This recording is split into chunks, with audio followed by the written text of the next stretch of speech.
Boa noite a todos.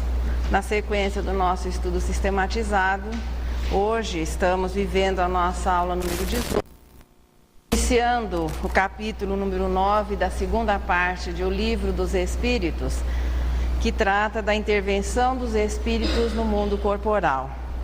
Como é um capítulo muito extenso, são 102 questões, e acreditamos assim que nos trazem temas de muito interesse, principalmente para aqueles que estão se iniciando assim no estudo da doutrina espírita. Então nós temos assim, no desenvolvimento desse programa, dividido esse capítulo em 3 partes, porque fica mais fácil a abordagem para uma melhor compreensão para todos nós. Então, durante 3 semanas, nós teremos o capítulo número 9 como nosso companheiro na sequência de estudos. As perguntas vão da questão 456 a 557. Sei que durante 3 semanas não é muito a ser visto, claro, considerando-se 3 semanas. E sempre aquela nossa lembrança de que é muito importante o estudo individual, o estudo particular que nós vamos fazer na nossa casa. Porque aqui nós vamos, quando muito, oferecer assim uma síntese da ideia. E é muito importante que cada um de nós vá até a fonte. Os assuntos são interessantes: bênçãos, maldições, pactos, influência dos espíritos sobre os encarnados, como esta influência se processa. Um outro assunto muito importante aqui, os anjos guardiões, já que tantas vezes se realça a figura do obsessor, aqui nós vamos ter realçada a figura deste nosso companheiro espiritual, que nós vamos descobrir na sequência do estudo, nos aceitou como um trabalho. E muitas vezes, por encarnações sequentes, ele nos segue, sendo o nosso companheiro, o nosso orientador. Também nós vamos conversar um pouquinho sobre a ação dos espíritos sobre os fenômenos da natureza, possessões, subjugações, todos eles muito interessantes. Assim, talismãs, existirá o corpo fechado ou não? Então, tudo isso nós vamos ver no decorrer dessas 3 semanas. Que os espíritos intervêm no mundo espiritual, esse é um fato assim inquestionável. A história, se nós fizermos um levantamento histórico dos acontecimentos, a história tem registros muito importantes da interferência, da influência que os espíritos podem exercer sobre o mundo material. Até aqueles que dizem não acreditar. Existe aquela frase, né? Eu não acredito em bruxarias, mas que existe, existe. Por via das dúvidas, as pessoas dizem não acreditar, mas se propõem a respeitar. Não acredito, mas respeito. Vá que exista alguma coisa, o indivíduo já procura salvaguardar-se.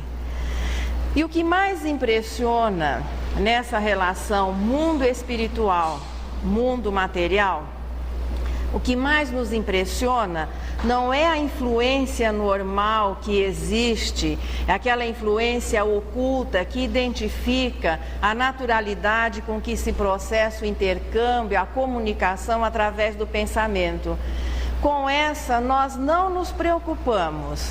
Nós nos preocupamos muito com aqueles efeitos ostensivos que passam a identificar a ação, a presença de espíritos, ou seja, através dos efeitos físicos. Ruídos, transportes de objetos, aparições visíveis e também intangíveis, fenômenos de vozes diretas.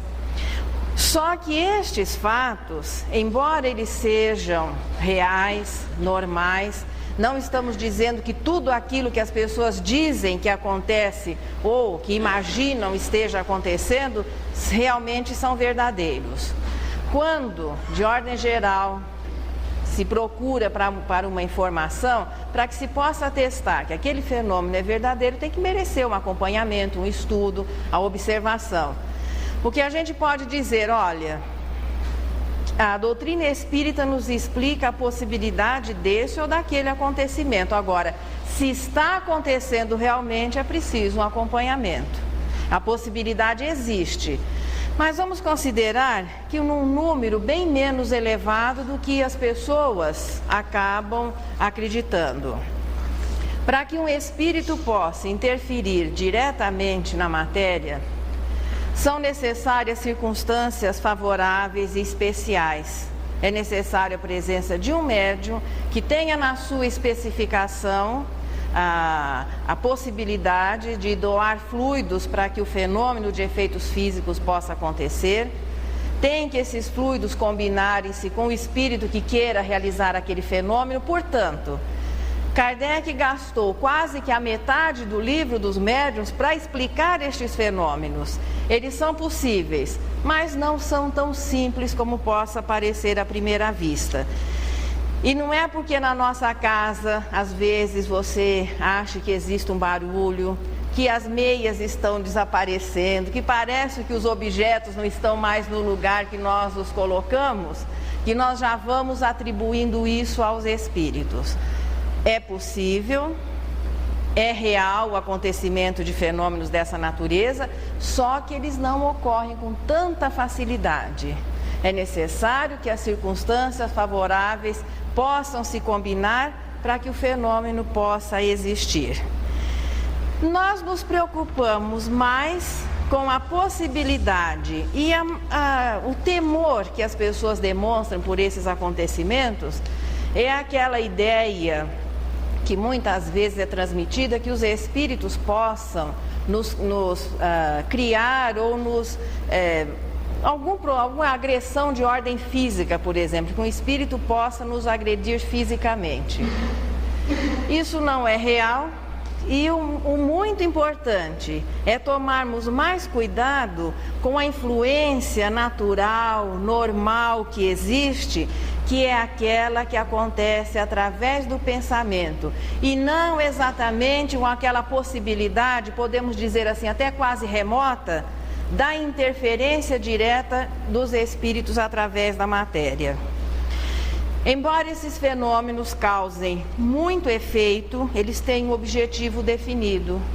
É a comprovação da existência de um mundo espiritual e despertar as pessoas, aqueles que são muitas vezes atingidos e até prejudicados por essas ocorrências, é para que a pessoa desperte para a existência desse mundo espiritual. Emmanuel, com relação a isso, tem uma frase muito interessante. Já que nós temos que despertar para o mundo espiritual, é melhor que seja pela consciência, sem que haja necessidade de sermos aí atropelados por essa ação de espíritos. Então ele diz o seguinte, que a flor desperta com o sol e a pedra com a dinamite. Então nós temos aí todas as condições de despertarmos pelo sol da instrução. Mas o intercâmbio pode se processar através desses efeitos físicos, poderíamos dizer até efeitos especiais, né? Hoje é mais chique, fica assim aquela coisa fantástica. Mas a influência principal, ela ocorre de uma maneira simples e natural e que nós não consideramos muito, através do pensamento. Aqui, no Livro dos Espíritos, está colocado assim a influência oculta do pensamento, porque ela nem sempre é percebida. Há uma facilidade natural de nos ligarmos, ou aquilo que se chama afinidade, que acontece entre pessoas que tenham a mesma condição moral, os mesmos interesses, as mesmas disposições, ou seja, que os pensamentos sejam semelhantes. E os espíritos podem nos influenciar muito mais do que nós podemos imaginar. E a afirmação aqui na resposta 459 é muito séria. Todo mundo deu uma olhadinha em casa? Deixa eu ver o ar preocupado assim. Quem deu deve estar com um arzinho meio preocupado. Porque aqui é dito o seguinte, a tal ponto que podem nos dirigir. E o nosso livre-arbítrio, onde é que fica? Onde fica a nossa vontade? Alguém pode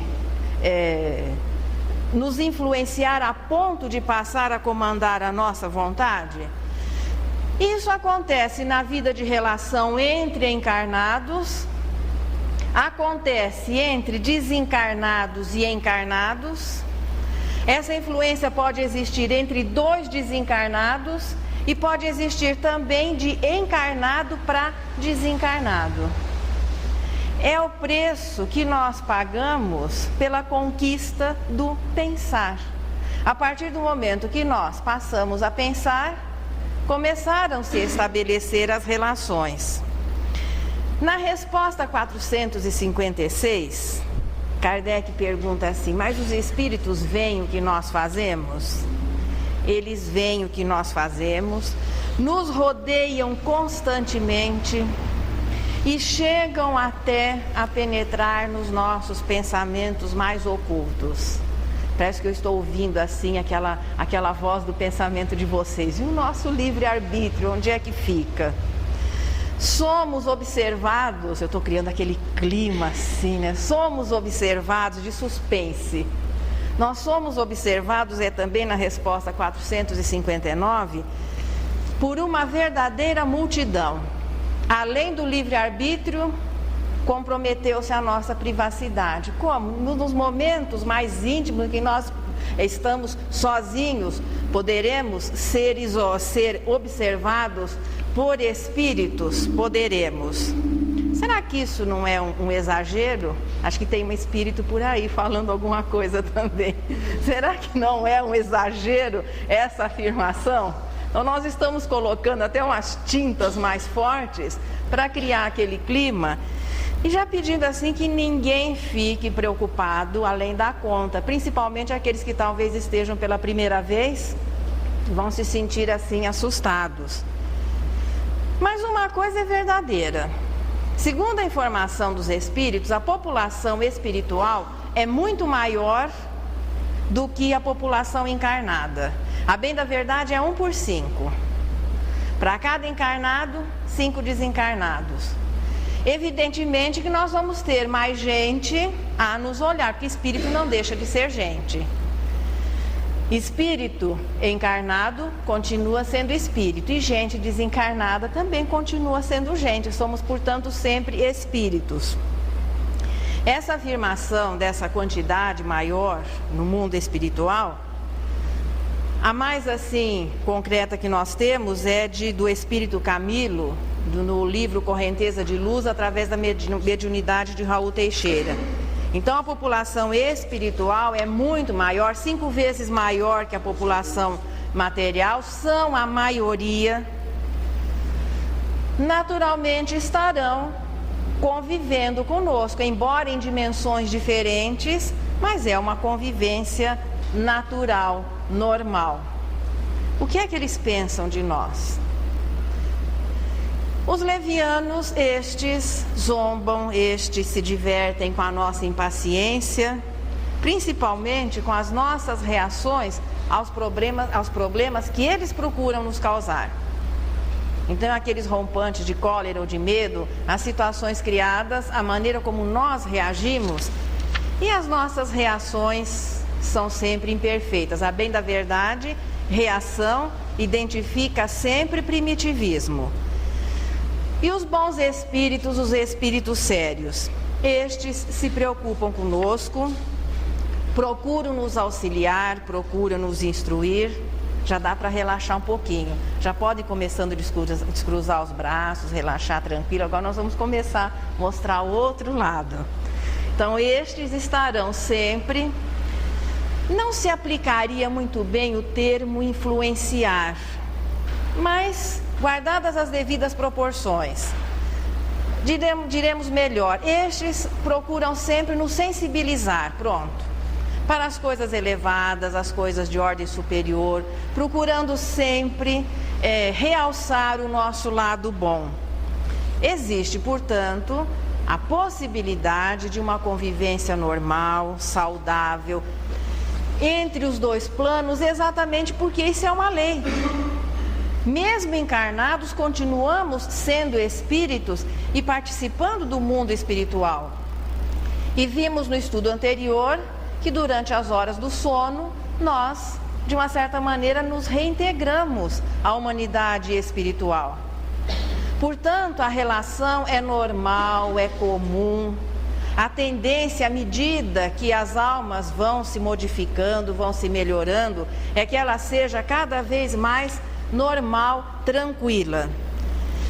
É natural, portanto, que os espíritos nos rodeiem, que ninguém fique preocupado, porque vai chegar em casa, meu Deus, minha casa está cheia de espíritos. Ora, o universo, os espíritos são os seres incorpóreos que povoam o universo.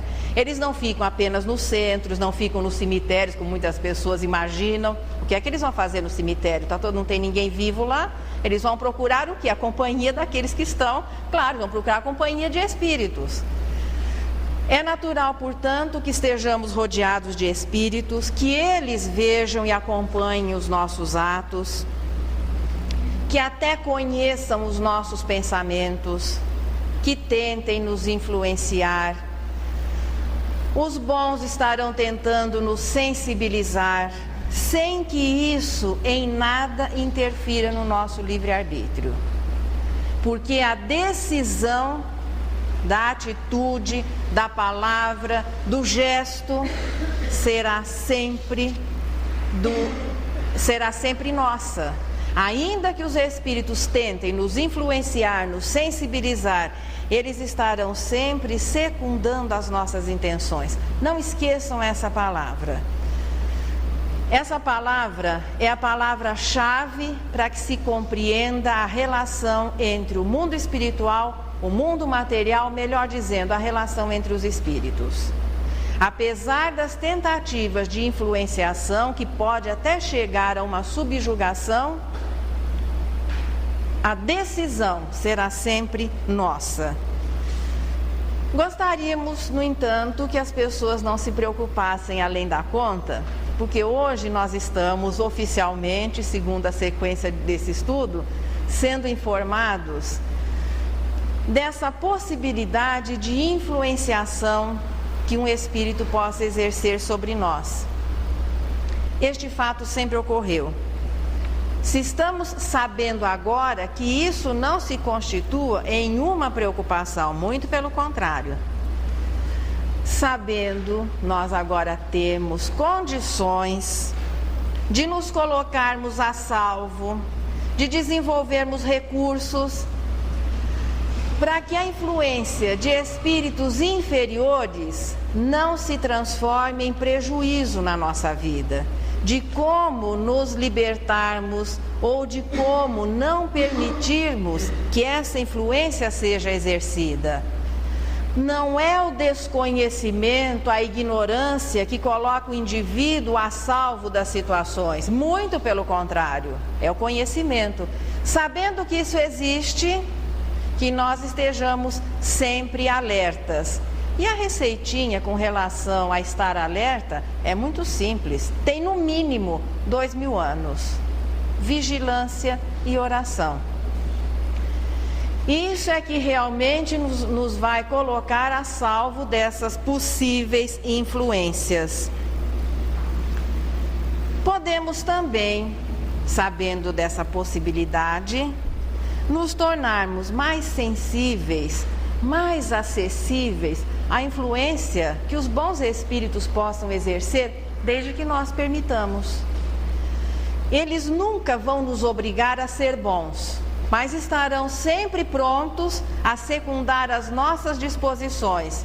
Por exemplo, o nosso anjo da guarda, que vai ser um assunto específico na próxima semana. Como é que nós vamos conseguir permitir que o pensamento do nosso anjo da guarda chegue até nós? Procurando, é claro, uma calma interior, cultivar os momentos de prece, a meditação. Nós elevaremos o nosso padrão, o teor dos nossos pensamentos, e o nosso anjo da guarda terá facilidade de nos auxiliar. É que na hora das dificuldades, nós corremos atrás de uma porção de coisas, mas não nos permitimos um momento de meditação para que possamos receber aquele auxílio que está sempre à nossa disposição. O mecanismo da influenciação por um espírito inferior e por um superior é igualzinho, é o mesmo. é a harmonização dos pensamentos. Isso se chama sintonia, é pensar junto. Por que é mais fácil nós nos sentirmos ou nos dizermos influenciados por espíritos inferiores? É só fazer uma avaliação nas 24 horas do nosso dia, qual é o teor dos nossos pensamentos. Boa parte deles não precisariam ter sido... Muitas das nossas vibrações eletromagnéticas não deviam ter sido emitidas. Então, se fizermos uma avaliação do que é que nós pensamos o dia inteiro, eu não estou chegando naquela situação de escabrosidade, não. Mesmo um pensamentozinho normal. Quantas imagens desnecessárias foram criadas? Existe, portanto, uma facilidade maior decorrente das nossas imperfeições de se estabelecer uma sintonia com alguém tão inferior quanto nós. E aquela dificuldade quando é para se elevar o pensamento. A dificuldade que nós experimentamos quando começamos a participar, por exemplo, de uma reunião mediúnica, como aquela meia hora ou aqueles 45 minutos são intermináveis, são longos. E o nosso pensamento divaga, vai e volta. Você quer pensar uma coisa mais elevada e não são as coisas elevadas que ordinariamente ocorrem. As nossas imperfeições, portanto, acabam permitindo que se estabeleça uma sintonia com aqueles que têm o mesmo teor dos nossos pensamentos. E nós temos aquela situação ainda de instabilidade. Em determinados momentos nós conseguimos pensar um pouquinho melhor. Mas esse minuto passa muito rápido, muito breve, porque de repente você volta àquele patamar e olha se não dá uma escorregada. De repente o australopiteco salta com tudo lá do nosso passado. Isso faz com que seja muito mais fácil sermos sensíveis aos pensamentos inferiores. Nós dizemos inferiores, mas naquele momento que se estabelece a sintonia, nós estamos iguaizinhos. Mas a nível assim de se estabelecer uma comparação. Então nós somos muito sensíveis às coisas inferiores. É só fazer uma avaliação do nível do nosso interesse, o quanto as coisas elevadas custam a despertar a nossa atenção. Portanto, este intercâmbio através do pensamento é decorrente do progresso efetuado. Como nós dizíamos, é o preço que nós pagamos pela conquista que fizemos de poder pensar. O princípio inteligente, que é criado simples e ignorante, inicia aquela jornada nos reinos mais simples da natureza. Todas as experiências vividas através do reino mineral, vegetal e animal, e que culminariam depois nas primeiras expressões da espécie humana, tudo isso foi para que o princípio inteligente se exercitasse mentalmente, para que um dia ele pudesse pensar por ele mesmo. André Luiz faz um cálculo, os companheiros acho que já até decoraram, mas das algas até o momento em que o espírito, aí a partir daí, considerando-se espírito, começa a pensar, nós batalhamos 1.150.000.000 de anos, convivendo com a matéria, nessa ginástica mental da sobrevivência, para que pudéssemos treinar esse mecanismo de emitir o nosso pensamento de maneira contínua. Possivelmente a espécie humana deva ter mais uns 2 milhões de anos, que nos trouxe a situação de espíritos de expiação e provas. Passamos a emitir e naturalmente passamos a receber. E a bem da verdade, os espíritos dizem que nós estamos mergulhados no oceano de fluido universal. E estamos mergulhados também no oceano de ondas mentais. Emitimos e recebemos. Emitimos em determinados momentos pensamentos felizes, emitimos pensamentos inferiores, os outros fazem a mesma coisa.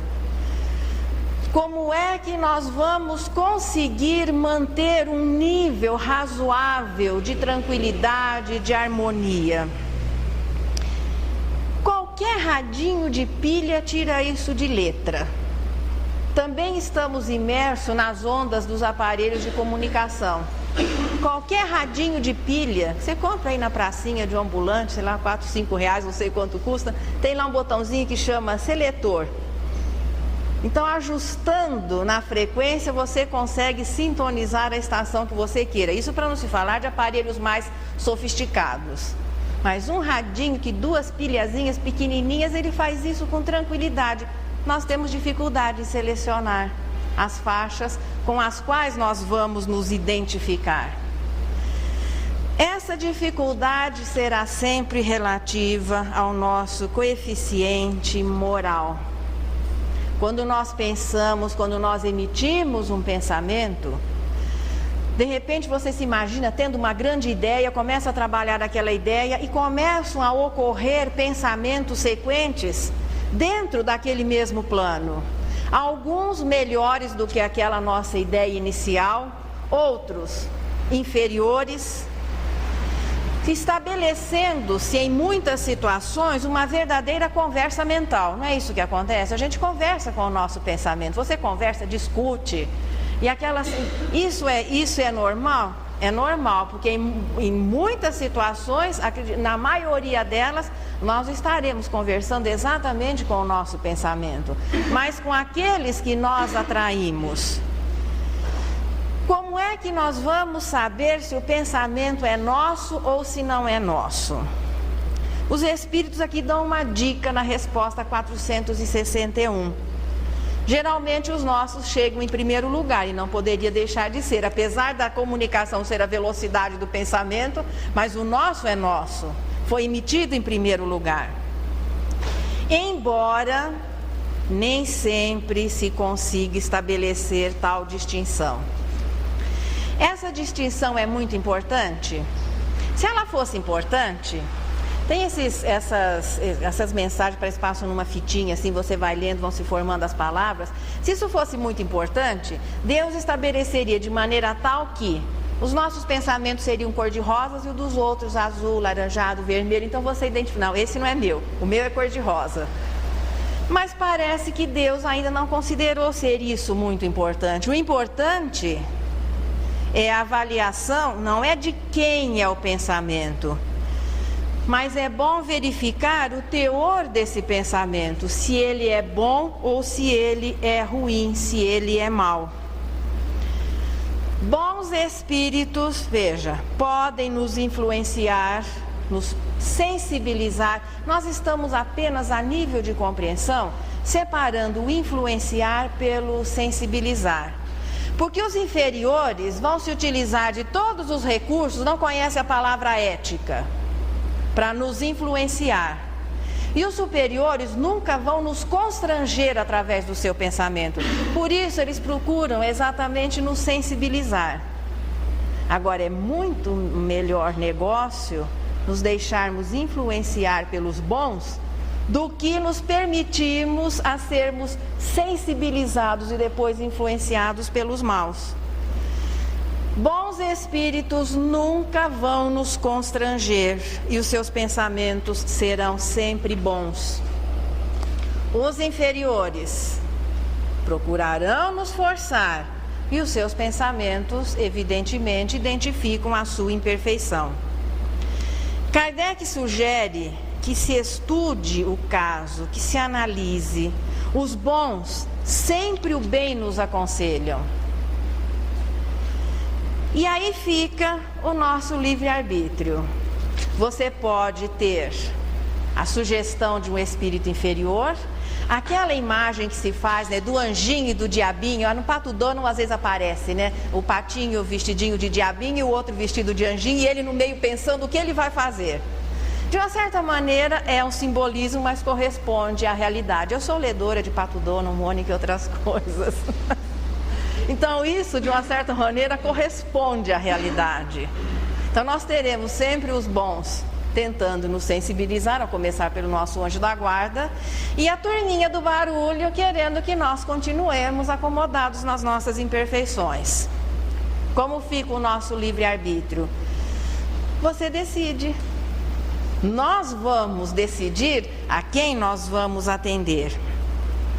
Nós atraímos os espíritos de acordo com as nossas disposições morais, por isso nós não podemos colocar ou dividir a culpa com os espíritos pelas nossas atitudes, pelas nossas palavras. A palavra, qual é a palavra mesmo que é importante para se compreender esse mecanismo, essa relação? Quem que lembra? Secundar. Não esqueçam isso, marquem no bolsinho da algibeira. Deixa lá um bilhetinho. Secundar. Eles estarão sempre secundando as nossas intenções. Essa é a garantia da preservação do nosso livre-arbítrio. A convivência entre os bons e os maus, alguém poderia perguntar, mas por que é que Deus permite que, coitadinhos de nós vamos conviver aí com espíritos inferiores? Pois é, mas a convivência entre bons e maus é natural. Ou como é que os maus poderiam ter assim uma motivação, ou poderiam saber o que é bom, se eles nunca convivessem com o bem? Aí nós vamos àquele exemplo maior. Jesus conviveu conosco, até encarnou aqui, é o nosso governador espiritual. Podemos dizer que convive conosco, mas nós não o influenciamos. Ah, mas ele é Jesus. Tudo bem, mas a hierarquia continua a existir. Os superiores nunca vão se deixar influenciar pelos inferiores. É exatamente por isso que a convivência é oficializada. Os espíritos superiores convivem conosco para que nós possamos ser instruídos, para que nós possamos ter bons exemplos, mas naturalmente não aceitarão a nossa influência. A influência passa a ser exercida a partir da aquiescência, da concordância. E a partir daí nós vamos permitindo a ação dessa influência e vamos nos tornando prisioneiros dela, podendo-se chegar a quadros tristíssimos, conhecidos como possessão, e que à luz da doutrina espírita recebe o termo de subjugação. Em muitas situações, nesses quadros em que um espírito passa a exercer uma influência muito grande, que a pessoa vai se deixando envolver, pode-se chegar a um controle tal que o encarnado perde até o controle, muitas vezes, do seu corpo. Então, quadros de subjugação espiritual, subjugação moral e subjugação física. Mas como é que nós vamos permitir que um espírito nos influencie tanto a ponto de comprometer inclusive a coordenação do nosso corpo? Existe uma ligação íntima entre o espírito e a matéria. Como é que nós vamos nos permitir a perda desse direito de coordenar até o nosso corpo, chegando a quadros assim, em que o indivíduo fica se arrastando, assume atitudes animalescas? Kardec dá o exemplo no livro dos médiuns de um senhor que, quando ele estava andando na rua e vinha uma senhora, o seu obsessor o obrigava a ajoelhar-se e pedir a moça em casamento. Veja que situação ridícula que o indivíduo acabava se expondo. Por que isso acontecia? Porque naturalmente existiam as circunstâncias favoráveis que permitiam essa ação desse espírito inferior, que o objetivo era mesmo colocá-lo numa situação de ridículo. O que é que faz com que esse contato se estabeleça e nós acabemos perdendo o controle, de uma certa maneira, dos nossos pensamentos, das nossas palavras, das nossas atitudes? São as nossas imperfeições. O orgulho, que é o pai de uma boa parte delas, o egoísmo, que é a causa também de uma parte muito grande, e que vão se desdobrando nos vícios, nas paixões. A preguiça, a ociosidade é uma coisa assim muito séria na vida do espírito. É um dos quadros das imperfeições que comprometem muito o indivíduo e é muito utilizado nos processos obsessivos que começam de uma maneira simples, depois vão se tornando mais graves. Num quadro de obsessão simples, por exemplo, muitas vezes a pessoa não consegue perceber. Você começa a se tornar, por exemplo, se sentindo injustiçado, reclamando da vida, achando que trabalha muito, aquela situação, mas eu estou cansado, pode deixar que a turminha do barulho vá reforçando. Muitas vezes nos sentimos perseguidos, é medo disso, medo daquilo.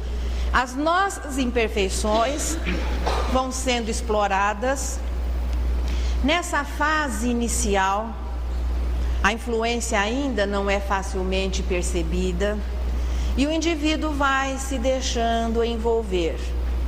Seria muito fácil desfazer-se o contato. Mas o trabalho, por exemplo, não é ele que promove o progresso do espírito? Não é normal que se trabalhe? Então é batalhando contra a ociosidade, por exemplo, que é uma das características do espírito imperfeito, nós já vamos nos colocando a salvo de uma possível influenciação. Nós estamos nos utilizando de exemplos simples.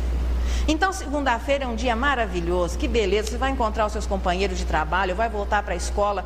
Não comece a criar aquele quadro, aquela síndrome de depois do Fantástico. Amanhã é segunda-feira, com aquele ar assim, soturno. Que beleza, amanhã é segunda-feira, é um dia como os outros. Colocando, não aceitando essas sugestões que vão assim, chegando de mansinho. Sabe por que elas não são percebidas? Porque elas são muito parecidas com o que nós pensamos. Alguém que queira nos envolver não vai chegar contrariando aquilo que nós gostamos, o que nós sentimos.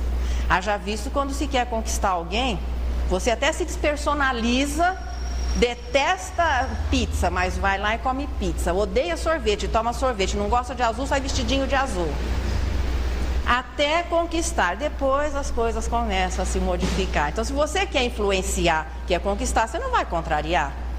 Os espíritos não são menos inteligentes do que nós. Aqui a gente está dizendo no bom sentido, né? Depois que essa influenciação passa a existir, o quadro começa a se acentuar. Aquele que está sendo o objeto dessa influenciação, se vocês vissem o ar sério que vocês estão, devia ter um espelho aqui atrás. O quadro vai se acentuando e a pessoa vai passando, como se assim, deixando de pensar por si. O próximo passo da obsessão simples passa-se a fascinação. Fascinação é sinônimo de encantamento. É aquilo de você olha para a lua cheia assim, fica parado, fica alheio ao mundo. As paixões também é um quadro da paixão. A pessoa fica apaixonada, ele só pensa, ele enxerga o mundo através dos olhos do seu amor. É um tipo de fascinação, de encantamento. O indivíduo começa a perder o contato com a realidade. Ele começa a ficar meio estranho. Pode perceber, tanto na primeira fase da obsessão simples, se existir a vigilância, ele vai perceber. Ainda na fascinação, é aquele momento que as pessoas começam, olha, mas você está meio esquisito, meio estranho. Mas a pessoa vai aceitando aquela sugestão, as tendências, as nossas inferioridades vão sendo exploradas, até que se chegue a um quadro de subjugação, que é conhecido como possessão, em que a primeira impressão é que a alma daquele que era do corpo não existe mais, e o outro passa a exercer uma atuação muito grande. E a partir daí, tudo perdido? Em primeiro lugar, não existe troca de corpo, ninguém perde o corpo para outro espírito. Não, aquele que é o encarnado continua sendo o dono da situação. Poderia e pode em qualquer momento iniciar o processo da reversão. Na obsessão simples, evidentemente, é mais fácil. Na fascinação vai dar um pouquinho mais de trabalho, mas não é impossível, mesmo num quadro de subjugação, que muitas vezes é confundido ou faz parte de sintomas que caracterizam doenças mentais. Então não existe a doença mental, teoricamente nós podemos separar, e em muitos casos isso existe. Existe a doença mental de causa física, ou a perturbação que a pessoa tem independentemente da ação de espíritos, e existe a doença mental de causa espiritual. E na maioria dos casos, com certeza, as coisas funcionem assim, as duas acontecem ao mesmo tempo. Quando o problema já está instalado, o obsidiado ou a vítima não foi suficientemente vigilante para poder não se permitir chegar àquela situação mais difícil. Está tudo perdido? De maneira nenhuma. A partir do momento que o espírito queira, ele inicia o seu processo de libertação. Através do quê? Muitas vezes nós procuramos do lado de fora. Então você vai procurar banho disso, banho daquilo, não sei mais das quantas, uma porção de coisas que espíritos não se intimidam e não se preocupam por nadinha que seja material. Aquela história de que você bota colar de alho, toma banho de sal, isso não exerce nenhuma influência e nem intimida espírito, e nem incenso. Incenso até que é agradável, um cheirinho bom assim, mas queimar pano velho, não sei das quantas. Mas os espíritos, nem com o perfume do incenso e nem com o mau cheiro de alguma coisa que se queira, que se esteja queimando, isso não exerce nenhuma influência. Ah, mas os espíritos que indicam. Aí nós temos duas possibilidades. Se ele acredita que realmente essas coisas funcionem, não tem grande alcance. O que mais acontece é que eles não acreditam e receitam uma porção de coisas no sentido assim de você se proteger ou se libertar através de coisas de ordem material. Porque enquanto você está estragando o seu carpete, tomando banho de sal, gastando dinheiro nisso e mais aquilo, você está se esquecendo de uma coisinha importante. Cuidar-se interiormente, cuidar dos seus pensamentos, momentos de oração, procurar voltar-se para o bem, instruir-se. Enquanto você corre atrás das infantilidades, das puerilidades de ordem material, ele vai cada vez mais ganhando terreno. Alguém pode, por si mesmo, afastar os maus espíritos e libertar-se? Veja a resposta 475. Sempre é possível, a quem quer que seja, subtrair-se a um jugo, desde que, com vontade firme, o queira. E qual seria, assim, um kit para desobsessão? O que nós vamos ter ali que vai nos permitir iniciar o nosso processo de libertação? A prece é um auxílio poderosíssimo, porque no momento da prece, os nossos pensamentos modificam-se, a qualidade deles é muito melhor. E o nosso perispírito vai acompanhar essa mudança. E nós vamos conseguir eliminar muitos fluidos inferiores que estarão ali nesse processo, vejam, ação mental, e que naturalmente também vai existir uma ação fluídica, que é a afinidade, é a sintonia e a afinidade. No momento em que você ora, vocês já viram um cachorro quando toma banho, o que ele faz depois? Ele dá aquelas balançadas assim, a água voa para todo lado. Mais ou menos nesse estilo. Na hora em que você ora, o seu perispírito consegue eliminar uma porção de fluidos inferiores. Porque naquele momento ele ficou diferente. Ele não está mais com a mesma consistência de quando você estava com pensamentos inferiores, de medo, de tristeza, de mágoa, de ódio, e tudo aquilo que a gente conhece. Então, na hora em que você consegue orar, muda-se o seu clima mental, a sua atmosfera espiritual, o seu perispírito naquele momento consegue eliminar. É um processo terapêutico, exatamente. Portanto, quem deve ser informado que tem que começar a cultivar a prece é o obsidiado. Importante que os outros orem por ele, mas vai ser muito importante que ele também comece o seu exercício de oração. E por que não começarmos a nos a desenvolver esse hábito saudável de orar. A oração é o alimento do espírito, para que possamos nos sentir fortalecidos e menos suscetíveis a essas contaminações mentais. Primeiro, prece, um auxílio muito eficaz. Segundo, prática do bem. E pondo em Deus toda a sua confiança, é praticar o bem em tudo aquilo que esteja ao seu alcance. Buscar o auxílio de outras pessoas ajuda, claro, quanto maior a influência que um grupo de apoio, de atendimento possa exercer sobre os obsessores, e nesse sentido, veja, não é exorcizar o obsessor que esteja ali influenciando.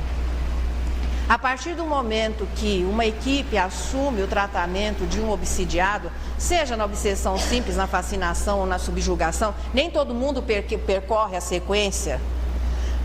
Naquele momento se estará também admitindo os acompanhantes, porque eles também são filhos de Deus, e se estão ali naquele quadro é porque estão sofrendo. A ignorância leva ao sofrimento. Ninguém que está feliz vai prejudicar os outros. Portanto, a equipe de apoio vai ser muito importante, mas sempre realçando a participação e o interesse daquele que é obsidiado. De uma maneira muito simples: estudo, tratamento de passes, cultivo da prece, esforço no bem e começar a se ocupar em alguma coisa útil. E a partir daí a vigilância ir se estabelecendo, que vai depois atuar como a profilaxia. Não é para passar da situação voltar a ser o que era antes. É para que depois de todo esse processo, a pessoa se esforce por manter um pensamento pelo menos esforçado no bem. O doente, portanto, deve participar muito do seu tratamento. Ele é o maior interessado e ele deve realmente esforçar-se por libertar-se daquela influência negativa que em muitas situações o levou até um quadro constrangedor de uma subjugação moral e física. A influência, portanto, fechando esse nosso primeiro bloco, a convivência entre os espíritos, seja desencarnado, seja encarnado, é normal. Faz parte, veja, da disposição das leis. Nós temos que conviver com aqueles que são melhores do que nós e com aqueles que são inferiores a nós. Agora, deixar-se influenciar é um probleminha individual. Os bons nunca tentarão tolher o nosso livre-arbítrio, ainda que com boas intenções ou para nos forçarem ao bem. Eles não fazem isso. Eles respeitam sempre a nossa vontade, a nossa disposição e não se cansam de procurar nos sensibilizar, nos instruir, nos motivar, mas tolher a nossa liberdade, não. Já os que ainda não são bons, tenham a certeza, esses estão no jogo do vale tudo. Desde que nós permitamos, porque é contrário às leis divinas que alguém faça o mal. Aí vem na resposta 470. A nenhum espírito é concedido o encargo ou o direito de fazer o mal. Quem o faz, age por si e será responsabilizado. Se nós fizermos o mal, nós estaremos agindo por nós. Não existe nenhum respaldo nas leis divinas. Ainda que o indivíduo seja mau, nós não temos o direito de fazer-lhe o mal com ele. Se recebemos o mal decorrente da ação de alguém, com certeza é porque não somos bons. Nós até nos julgamos bonzinhos, mas se nós ainda estamos suscetíveis de uma influenciação, se ainda nós estamos aí à mercê de que alguém nos faça o mal, é porque ainda a gente não é muito bonzinho, com certeza. Podemos nos proteger, podemos nos resistir. Com relação a resistir à influência de alguém, olha, nós somos brilhantes para resistir às sugestões do bem. Para aquela situação que a carne é fraca, as tentações não estão do lado de fora, elas estão dentro de nós. Se aquilo que é exterior acaba nos sensibilizando, é porque dentro de nós já existia aquela tendência. Então não podemos culpar os outros ou as coisas ao nosso redor. Jesus, há 2000 anos, 1997 para ser mais exato, pelo menos é o calendário oficial, ele afirmou um dia ser o caminho, a verdade e a vida. E que só através dele, ou seja, desse caminho, que são as suas lições e os seus exemplos, nós chegaríamos a Deus. Olha, faz 2000 anos que parece que ainda nós sabemos qual é o caminho. A bem da verdade, a gente gostaria de que existisse um atalho, com um jeitinho brasileiro, porque passar por tudo aquilo que nos é sugerido, nós não gostamos. Então temos resistido bravamente a essas sugestões que já teriam nos trazido felicidade. Na hora que a sugestão é inferior, você fala, mas eu não consigo, eu sou muito fraco.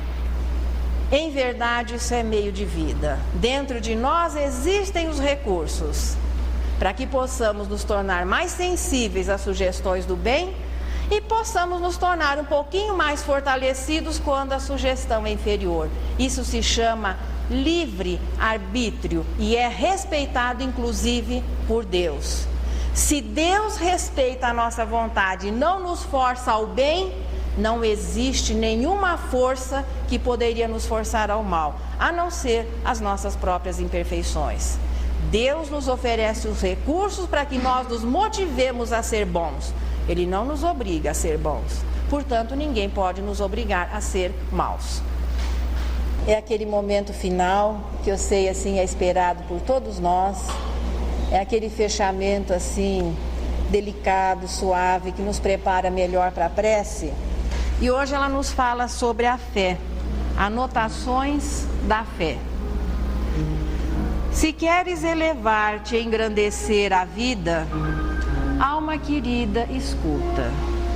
De tudo que produz, serve, ampara e abençoa, nada existe sem luta.